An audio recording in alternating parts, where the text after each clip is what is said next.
Fala pessoal, e aí, tudo bom com vocês? Então, vamos dar continuidade aos nossos estudos. Agora a gente vai fazer o desenvolvimento dos nossos estudos domiciliar por meio das videoaulas, tá bom? Videoaulas. E aí a gente vai começar a falar sobre o capítulo 3, que são blocos econômicos, tá ok?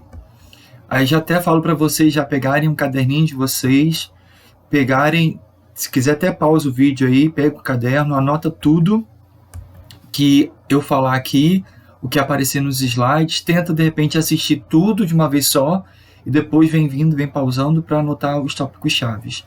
E aquilo que eu vou falando e que de repente não vai estar aqui. Primeira coisa, o que são blocos econômicos, tá? Aqui eu tenho duas palavras-chave. Eu tenho aqui, ó, blocos e eu tenho aqui econômicos, ok? E quando eu falo que aqui blocos econômicos, eu estou pensando em quê? Alguém sabe? Vamos lá.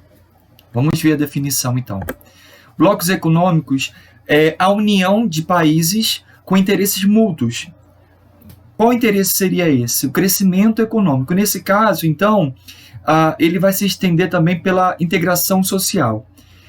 Em outras palavras, blocos econômicos vai ser a associação entre países com o objetivo do fortalecimento da economia desses países membros daquele respectivo bloco, tá ok? E tem como também uma das ideias buscar uma integração entre os países e facilitar o comércio. Então, além de fortalecer a economia dos países membros, o bloco econômico tem como finalidade a integração desses países membros e também facilitar a logística de comércio entre esses países, tá ok? Como surgiu os blocos econômicos? Com a nova ordem mundial, lembra?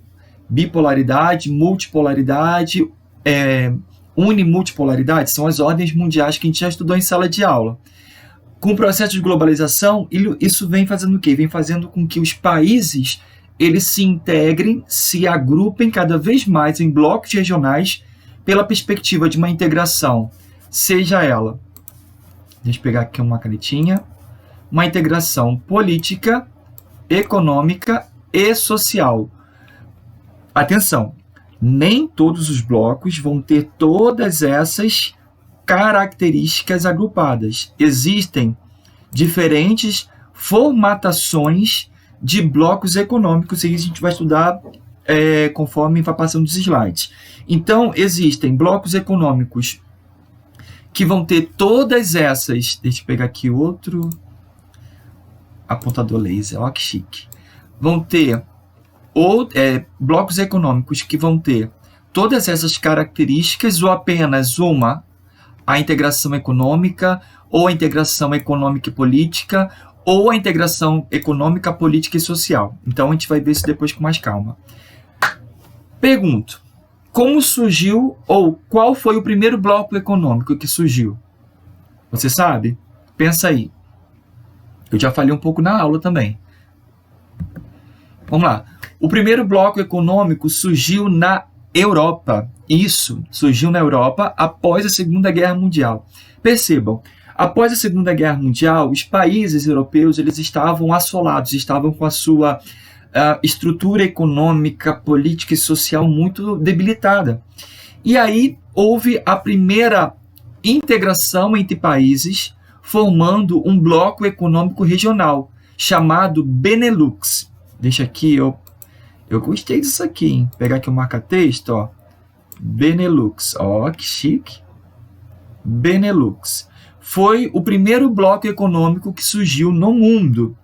E ele foi formado pelos países da Bélgica, Holanda e Luxemburgo.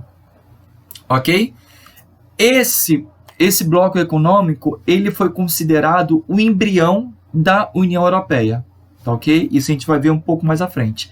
Então, esse primeiro bloco, ele surgiu em 1944. Ok? Esse foi o primeiro bloco econômico que surgiu após a Segunda Guerra Mundial. Com qual objetivo? O objetivo de restabelecer os países assolados com o fim da Segunda Guerra Mundial. Beleza? Qual seria a importância, então? Como já falei anteriormente, a importância é o fortalecimento da economia dos países membros em face à grande competitividade. Vou trocar aqui, ó. Trocar aqui. Vou botar aqui apontador laser. Competitividade no cenário comercial mundial. Como assim, professor? É simples, gente. Além de fortalecer a economia dos países membros, o bloco econômico também propicia, favorece, auxilia os países membros daquele bloco terem uma maior vantagem competitiva no cenário comercial mundial. Ou seja, gente, na globalização que vivemos hoje, é impossível um país se isolar a tal ponto dele não ter nenhum parceiro econômico. Até os países socialistas, que são mais isolados, eles têm alguns parceiros econômicos, mesmo que sejam poucos. Mas no âmbito capitalista, os países adeptos ao sistema político-econômico capitalista, eles têm grandes parceiros econômicos.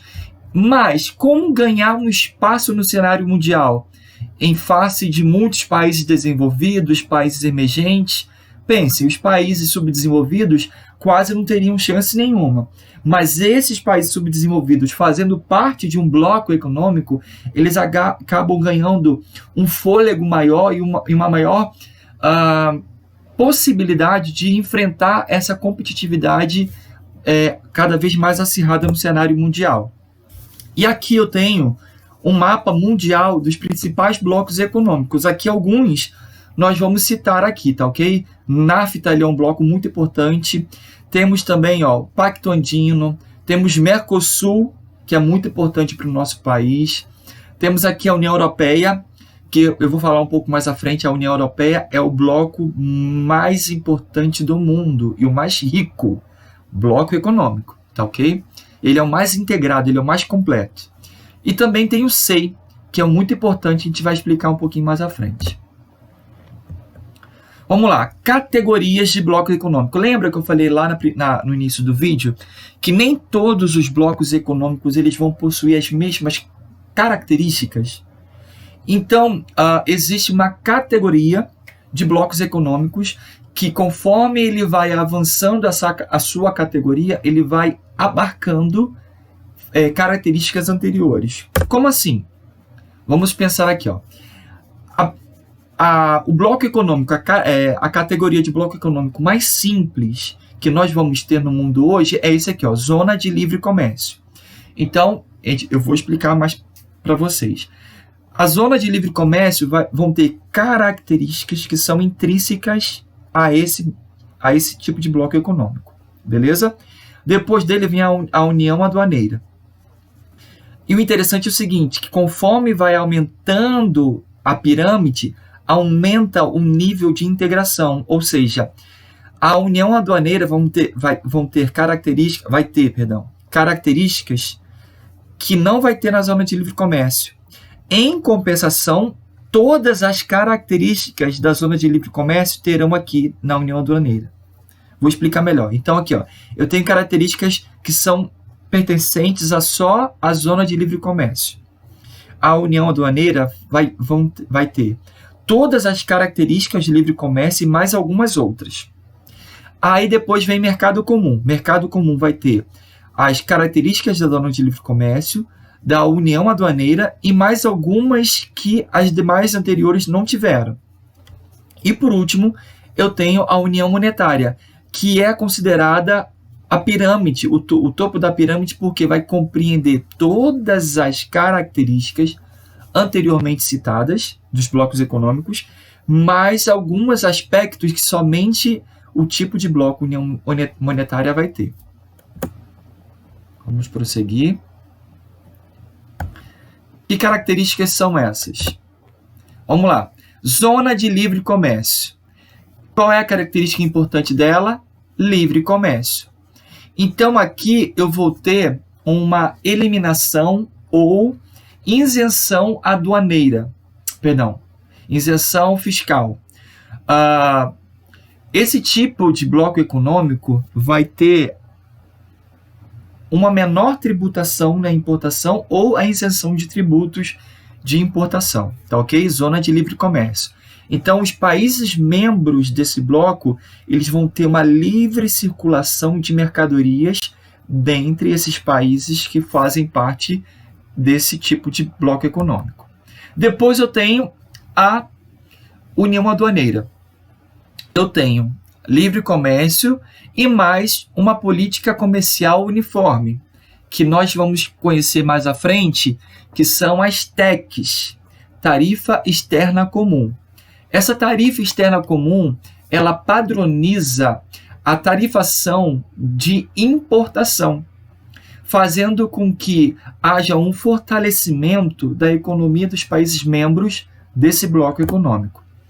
A terceira fase é o mercado comum. Percebam, vai ter livre comércio da primeira fase, política comercial comum da segunda fase e vai ter a livre movimentação de fatores de produção. Ok? Depois eu tenho a quarta fase, que vai ser a união econômica ou monetária. Aqui eu tenho livre comércio, política comercial uniforme, livre movimentação de fatores de produção e harmonização de algumas políticas. Ou seja, aqui eu vou ter uma livre circulação, não somente de mercadorias, mas também de pessoas. E aqui eu vou ter uma integração não somente econômica e social. Aqui eu vou ter uma integração política também. Tá ok? Olha que interessante. Só um parênteses. Hoje, no mundo, não tem nenhum bloco econômico que esteja nessa terceira fase. Existem blocos econômicos que estão na primeira, na segunda e na quarta fase.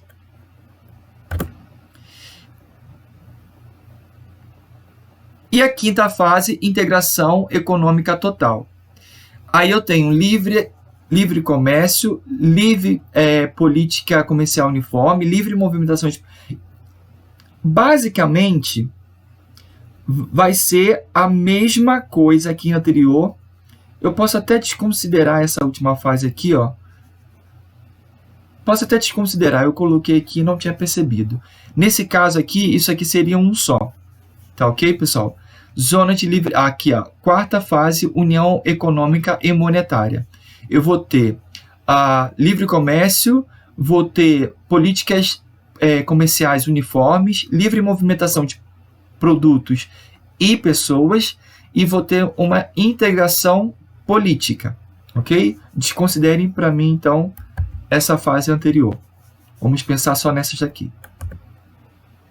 Gente, olha só. Tá dando aqui o tempo para eu calcular. Eu só posso fazer 14 minutos. Então, eu vou parar o slide aqui agora, o vídeo. E aí eu vou gravar no finalzinho. Vou gravar o início novamente e vou dar continuidade. Tá ok?